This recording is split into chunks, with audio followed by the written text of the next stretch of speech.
So itong bahay namin ay maliit lang mga kadilag. Kumbaga ay siya napakadaling libutin. Tapos ay parang kapag gumalaw ka lang ng kaunti ng hakbangay, bayang ka na agad sa iyong kwarto. Dito po mga kadilag ay may puno dati. Tapos ay wala pa siyang bubong. Tapos ay kalananay din, ay binigay na din po sa amin nila nanay at tatay, binigay kay mama para daw po yun lumawak yung space. Kumbaga yung bahay namin mga kadilag ay maliit lang. May po akong nabasa doon na sobrang dami po ng natuwa. Tama daw po yung naging desisyon ko na hindi tumuloy. Tapos ay, yun po, marami pong comments. At ako po ay sobrang, alam mo yun, parang sobrang saya po ng puso ko na makabasa ng mga ganyan.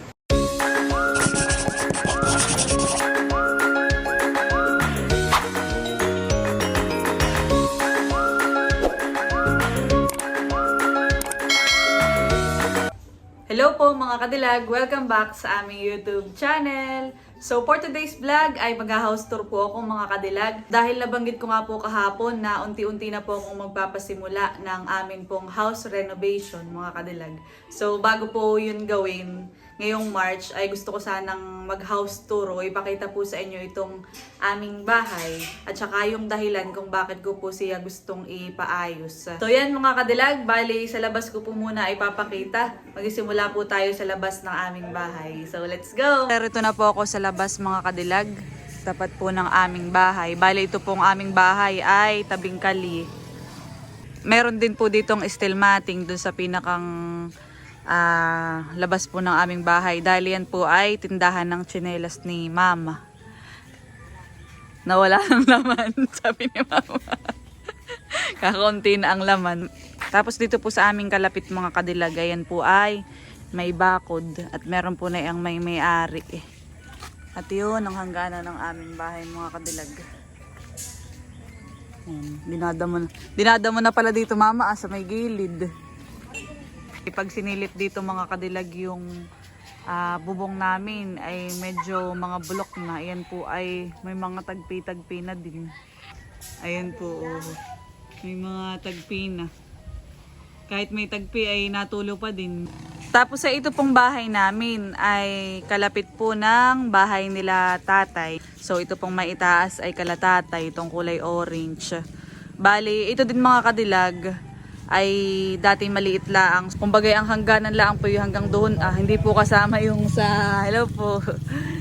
Kumbaga ang hangganan lang po ay doon. Hindi po kasama itong sa may tarpaulin po ni Bibi. Dahil yan mga kadilag ay kalatatay noon ay binigay na po kala mama. Kumbaga ay kanya pong sinulitan mamahan yung ano sabi po ni nanay para daw po lumawak ang space ng bahay namin. At yan mga kadilag, bali ito po ang pagpasok sa aming bahay. So dito na yung mga tanim na halaman. Tapos ay dito po sa may area na ito mga kadilag, nung hindi pa binibigay ito sa amin, ay ito yung pinakang sala namin ay own. So tayo po ay pumasok. Pagpasok po natin dito ay, ito na nga, yung may tindahan si mama ng tsinelas. Dito dati dito yung mga nakasabit. Ngayon ay si mama hindi na masyadong nakakasakada, kaya ito dalaang po, mga kadilag. Tapos ay yung upuan na, Miguel! Nagagalit po si Miguel. Miguel, ano ba ka? Tapos ay yung pinakang ano po namin, upuan ay hinati yung parang sala set. Yung malaking upuan ay dito po namin nilagay sa may tindahan din ni mama para may mauupuan po dito kapag papasok dito sa bahay. So tara po, pasok naman tayo. Tayo dito may mga audience, mga kadilag. Ayan na mga bagets. Nakiki-house tour din. So ito po yung pinakang mini tindahan ni mama. At saka ito'y kumbagay balkon. Balkon baga mama tawag doon. Tapos ayan, tayo po ay papasok na sa loob. Ayun.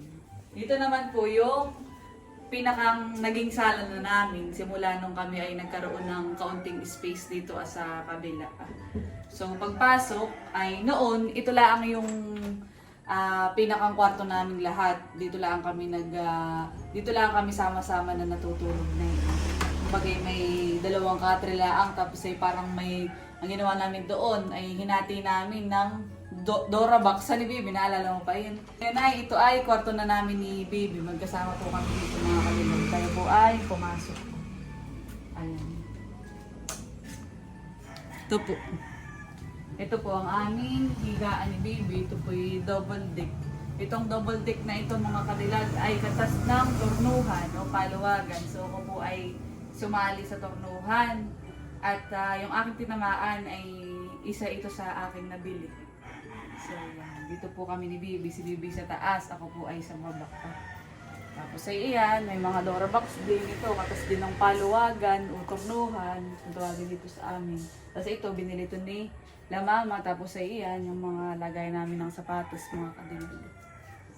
Ayan, tayo naman po ay pupunta na rito sa kabila. So itong bahay namin ay maliit lang mga kadilag. Kumbaga ay siya napakadaling libutin. Tapos ay parang kapag gumalaw ka lang ng kaunti ng hakbangay, bayong ka na agad sa iyong kwarto.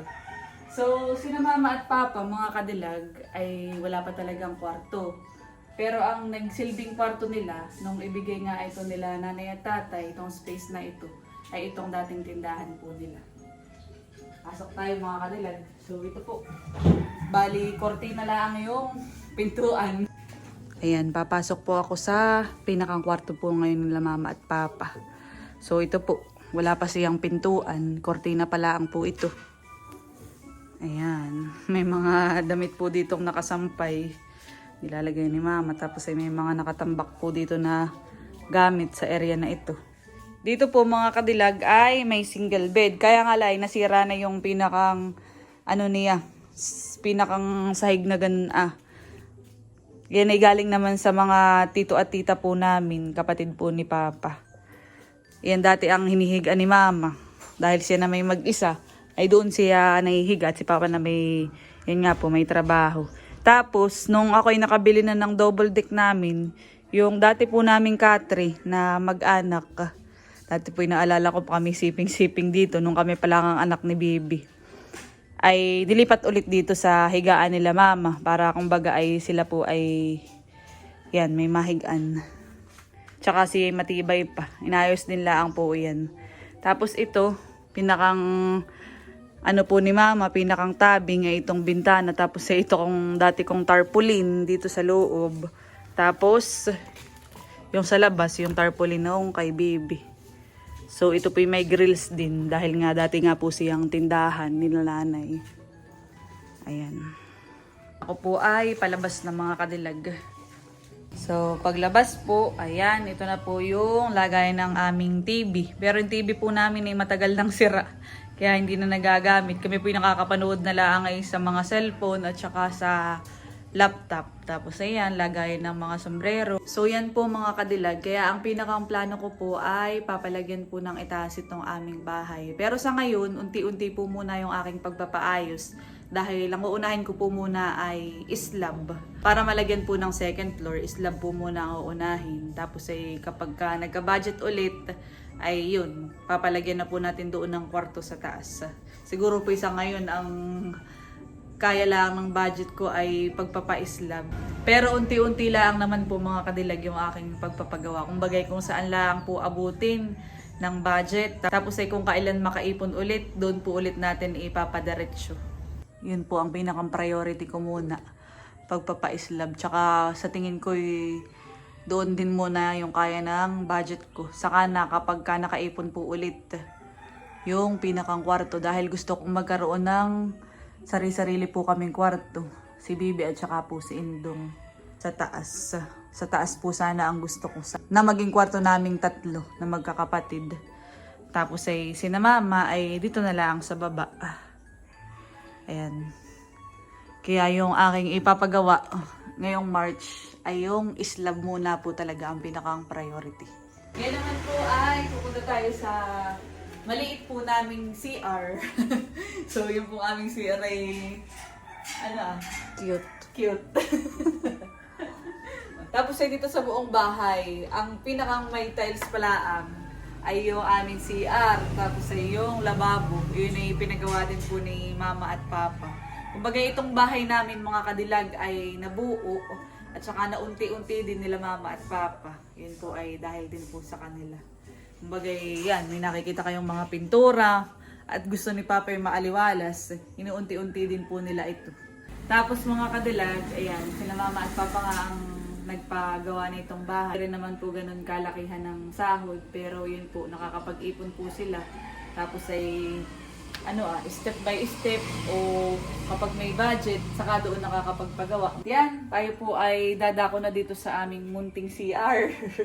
So ito po ay pagpasok mo, talagang bowl lang talaga yung pwede. Pero kami po yung nakakapaligo dito. Kumbagay nakaupo doon sa bowl, pagpapaligo tas doon. Atin pong pasukin para ito po yung aming munting CR. Opo muna pakita yung bowl. Agay. Pero yan. May mga timba po dito dahil minsan ay nauubusan ng tubig. Kaya mas okay na magkaroon ng stock na tubig. Kagaya ngayon medyo mahina ang tulo. So, ayan, labas na tayo sa CR, mga kadilag. Bago po ako pumunta sa kusina, mga kadilag, so baka po magtaka kayo, dahil ito pong aming bahay ay, mayroong portion na may mababa, may mataas, hindi po siya pantay-pantay. Katulad po nito. Dahil ito mga kadilag, noon na ito ay parang pagalili, pababa po. Mababa po dito ang lupa na yun. Ito tinambakan lang, mga kadilag. Ang patunay ay itong dating tindahan nila nanay. So, lately lang po ito nabigay sa amin. Kaya, yan, hindi rin po siya napatambakan noon. Bagay, ito lang ang napataas. Kaya, kung mapapansin din po ninyo, pag tayo pupunta sa kusina, ay may hagdan po dito. So, ito po ang baba noon, nung aming lupa na kinatitirikan ng bahay. Ayan, tayo po ay bababa na. Pagkababa sa hagdan, nararito na po tayo sa kusina. Ayan, meron ditong lagayan ng mga pinggan, dalawa. Tapos ayan, mga sabitan. Tapos ay tiles. So ito pala po ang tiles dito sa aming bahay. At ito rin, may mga recados, kung anik-anik. Kasi mga kaserola, mga kadilag. Tapos ito naman po yung aming lutuan. Tapos dito naman po tayo sa pinakang po namin table. Dito po kami kumakain ng pamilya, mga kadilag. Tapos po ay nararito din po yung aming ref. Ito po ay sadya din ni Mama at Papa. Ayan, tapos po mga kadilag, ay noon, ito pong pintuan namin ay nasira, nabutas na. Ayan po ay meron pong nag-sponsor. Si Ate Gigi. Ayan, thank you po kay Ate Gigi. Ito po yung sponsor niya. Tapos po itong electric fan o wall fan, mga kadilag. Tapos, kung naaalala nyo po mga kadilag, ito dati ay binagsakan ng puno. May ginala at ipapalit na talaga. Tapos, ngayon, hindi pa rin po ito ganayong kalawak. Itong aming kusina. At hanggang dito lang po ito. Dito po mga kadilag ay may puno dati. Tapos ay wala pa siyang bubong. Tapos ay kalananay din, ay binigay na din po sa amin nila nanay at tatay, binigay kay Mama, para daw po yun lumawak yung space. Kumbaga yung bahay namin mga kadilag ay maliit laang, pero sa kinatagalan ay medyo lumaki dahil may mga nadagdag na space galing po kay tatay at nanay. So yan, dahil ito po, nung pinabubungan ko ito, nung ako ay tumama din sa paluwagan at sa turnuhan, tapos ay parang pina-expand, medyo lumawak siya. Kaya dito na yung pinakang nagsisilbing kwarto ni Indong sa ngayon. So, yan. Tara po, mga kadilag. Wala ditong pintuan, wala din si Indong buwan, no? Basta higaan lang. So, itong kay Indong na kwarto ay merong sliding curtain. Pag gusto niya ng privacy, tatakpan lang po niya.